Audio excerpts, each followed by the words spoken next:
देखिए, एपी सिंह की जो थ्योरी थी उसको हमने हाथरस के एसपी से क्रॉस चेक किया। मैं काफी देर तक हाथरस के एसपी के पास मौजूद था, उनसे हमने बात की। उनका कहना था कि इस तरीके की अभी तक कोई जानकारी पुलिस के पास नहीं है। एपी सिंह को अगर ऐसा लगता है, वो कुछ साक्ष्य उनके पास है जो वो दावा कर रहे हैं कि 4-5 लोग विटनेस के तौर पर उनके पास है, तो वो पुलिस को सामने दे। लेकिन चौंकाने वाली बात क्या है इसको लेकर? चौंकाने वाली बात यह है कि जहां पर ये सत्संग हो रहा था वहां पर किसी भी तरीके का सीसीटीवी कैमरा नहीं था। साथ ही बाबा के आश्रम की भी जब पुलिस जांच कर रही है तो यह भी सामने आया कि आश्रम के अंदर भी सीसीटीवी कैमरा नहीं है। आसपास के लोगों की जब बातचीत की जा रही है, उनके पास ऐसा कोई फोन ही नहीं था जिससे वो लोग वीडियो बना सके। और चौंकाने वाली बात आप ये देखिए कि 5 दिन हो गए, हादसे के समय का वीडियो अभी तक सामने नहीं आया। बाद के कुछ वीडियो तो आए लेकिन उसमें लोग जाते हुए नजर आ रहे हैं, भगदड़ का कोई वीडियो सामने नहीं आया। तो ये बात बिल्कुल तय थी कि जितने भी लोग वहां पर जा रहे थे, बाबा की आर्मी उन सभी के फोनों को इस्तेमाल नहीं करने दिया जा रहा था। एक वीडियो हमने अपने दर्शकों को दिखाया था जिसमें एक शख्स बस में बैठा हुआ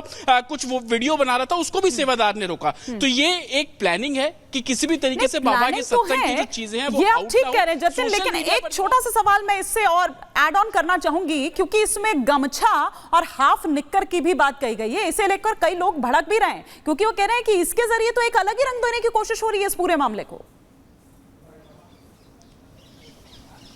आज बिल्कुल बिल्कुल बिल्कुल। और आप वो रंग पे भी चले जाइए, वो काले रंग के वो बात करें कि काले रंग की निक्कर और कपड़े उनके पास थे। काला रंग कैसे आया? काला रंग आया जब जांच शुरू हुई, कुछ वीडियो सामने आए, उसमें काले रंग की आर्मी बाबा के ही थे जो सेवादार उनके साथ में रखते हैं। एपी सिंह की थ्योरी कितनी सच्ची है आप उसका अंदाजा इस बात से भी लगाइए कि वो बोलते हैं कि मधुकर ने सरेंडर किया दिल्ली में, लेकिन पुलिस क्या कहती है कि हमने मधुकर को दिल्ली के नजफगढ़ के नाले के पास वाली रोड से गिरफ्तार किया, सरेंडर जैसी कोई बात नहीं। देखिए, एपी सिंह वकील है, वो अपने एक तरीके से जो क्लाइंट है उनको डिफेंड करने की कोशिश करेंगे, लेकिन हाथरस पुलिस का क्लियर कट कहना है कि अभी तक की इन्वेस्टिगेशन में ऐसी कोई चीजें सामने नहीं आई।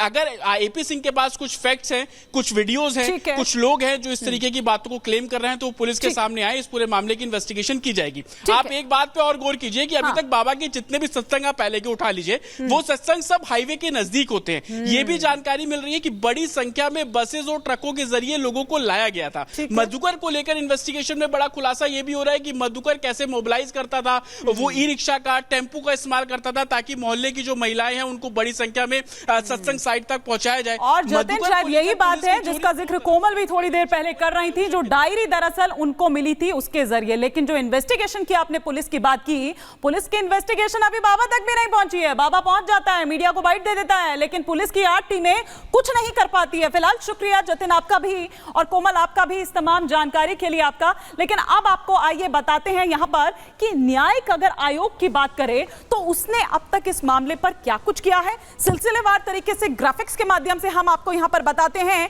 कि न्यायिक जांच आयोग जो है उसने अब तक क्या किया है। हाथरस में अधिकारियों के साथ एक बैठक जो है वो बाकायदा की गई है। घटना वाली जो जगह है उसका अगर हम धीरे धीरे थोड़ा सा इनको चलाएंगे ग्राफिक्स को तो पढ़ने में भी बेहतर रहेगा और हमारे जो दर्शक हैं उन तक भी पूरी जानकारी पहुंचेगी। घटना स्थल पर व्यवस्थाओं की किस तरह से जो पड़ताल है वो की गई है, ये न्यायिक जांच आयोग जो है उसने अब तक किया है। और पंडाल के एंट्री और एग्जिट पॉइंट्स जो हैं उन्हें भी देखा है, क्योंकि एंट्री और एग्जिट पॉइंट्स जो हैं उनको लेकर लगातार सवाल उठाए जा रहे हैं। सेवादारों के गलत बर्ताव की भी पड़ताल की गई है, क्योंकि ये जानकारी आई थी और खुद मुख्यमंत्री योगी आदित्यनाथ द्वारा भी ये कहा गया था कि सेवादार जो हैं उन्होंने धक्का दिया था। इस तरह की चीजें निकलकर सामने आई हैं। जनता दरबार लगाकर लोगों को आमंत्रित किया गया। प्रत्यक्षदर्शी, ग्रामीण और जो राहगीर हैं उनसे वो जो जानकारी है वो दरअसल जुटाई गई और कई उसमें ऐसे लोग भी हैं जिनको फिर से नोटिस भेजा जाएगा। साजिश के एंगल पर भी सवाल जवाब किए गए, क्योंकि साजिश वाली बात जब आ रही है तो उनसे भी क्रॉस चेक किया गया। आगे कुछ और लोगों से पूछताछ की तैयारी की जा रही है, जैसा कि मैंने पहले भी कहा कि उन्हें नोटिस भेजा जाएगा। ये अब तक न्यायिक जांच आयोग जो है उसने जो अपनी एक टीम बनाई हुई है उस टीम को वहां पर भेजा, उन लोगों से बात की और ऐसा ही एक जनता दरबार जो यहां पर बुलाया गया, जिन प्रत्यक्षदर्शियों को बुलाया गया उनसे बात की। उस टीम ने क्या कुछ उसमें पता और चला, वो जनता दरबार से जुड़ी एक रिपोर्ट हम आप तक पहुंचा रहे हैं। न्यायिक आयोग की टीम का आज दूसरा दिन है, हाथरस में इस वक्त मौजूद है और सुबह से ही न्यायिक आयोग की टीम पीडब्ल्यूडी गेस्ट हाउस पहुंची है। दरअसल यहां पर आज जनता दरबार लगाया जा रहा है। 2 जुलाई की घटना को लेकर आम जनता न्यायिक आयोग को कोई भी सुझाव या जानकारी देना चाहे तो इसी पीडब्ल्यूडी गेस्ट हाउस में आ सकते हैं। सुबह 9 बजे से 1 बजे तक ये जनता दरबार न्यायिक आयोग की टीम ने लगाया। इससे पहले न्यायिक आयोग की टीम जब हाथरस पहुंची थी तो तमाम आला अधिकारियों से न्यायिक आयोग की टीम ने मुलाकात की। 2 घंटे वो मुलाकात चली। उसके बाद न्यायिक आयोग की टीम स्पॉट पर भी गई। 2 जुलाई की घटना में क्या कुछ खामियां थी, कैसे इंतजाम किए जाने थे, क्या इंतजाम किए गए, हर पैरामीटर्स को न्यायिक आयोग की टीम ने जांचा परखा। उसके बाद आज दूसरे दिन आम जनता से अब न्यायिक आयोग की टीम मिल रही है। जो भी जनता 2 जुलाई की घटना को लेकर कोई भी जानकारी साझा करना चाहता है या अपने सुझाव देना चाहता है तो वो हाथरस के इस पीडब्ल्यूडी गेस्ट हाउस में आ सकता है। 9 बजे से 1 बजे तक का टाइम जो है वो निर्धारित किया गया है। आप देखेंगे कि कुछ लोग जो पहुंचे हैं, आम जनता है हाथरस की। एक काउंटर यहाँ पर बनाया गया है। मेरे विजय अगर थोड़ा सा आगे आए तो आप देख पाएंगे एक बेंच यहाँ पर बनाया गया है। उसमें जो भी लोग यहाँ पर आ रहे हैं वो अपनी डिटेल्स लिखवा रहे हैं, जानकारी दे रहे हैं, अपना पहचान बता रहे हैं और उसके बाद वो सीधा सामने जो आप कमरा देख रहे हैं गार्डन के पीछे की तरफ, वहां पर न्यायिक आयोग की टीम बैठी हुई है। पुलिसकर्मी आप वहां पर देख रहे हैं। सबसे पहले काउंटर पे अपनी एंट्री कराई जा रही है, अपनी पहचान बताई जा रही है। उसके बाद न्यायिक आयोग की टीम के सामने ये आम जनता जो है वो जाएगी और जो भी कहना चाहती है। तो वो रिपोर्ट हमने आपको दिखाई। जनता दरबार से ही जुड़ी हुई अगर बात करें तो जो न्यायिक जांच आयोग है, उस न्यायिक जांच आयोग ने तमाम वो जो सबूत हैं, तमाम वो जो जानकारियां हैं वो इकट्ठा कर ली है और इसी बेसिस पर अब आगे जो उसकी जांच है वो चलेगी। उन लोगों को दोबारा बुलाया जाएगा, जैसा कि हम ग्राफिक्स के जरिए आपको बता रहे थे, नोटिस भेजा जाएगा और इस बार जिन लोगों से ऑफ द रिकॉर्ड बात हुई, ऑफ द रिकॉर्ड जो जानकारी इकट्ठा हुई, वो अब जब दोबारा आएंगे तब उन बयानों को रिकॉर्ड भी किया जाएगा। हम बहुत जल्दी नोटिस जारी करने जा रहे हैं, पब्लिक नोटिस, जिसमें हम लोगों को बुलाएंगे और हम बहुत जल्दी आएंगे भी यहाँ पे।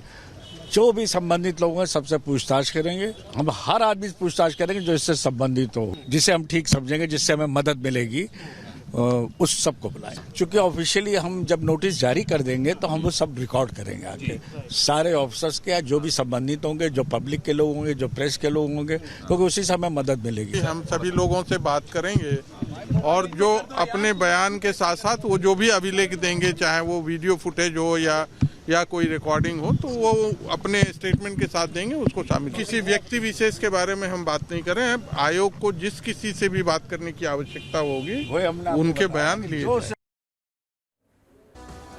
तो भावेश कुमार सिंह को आप यहां पर सुन रहे थे। तो इसी के साथ प्रहार के आज के सफर में फिलहाल इतना ही, लेकिन कल हम फिर हाजिर होंगे कुछ नए मुद्दों के साथ। तब तक के लिए दीजिए इजाजत। नमस्कार।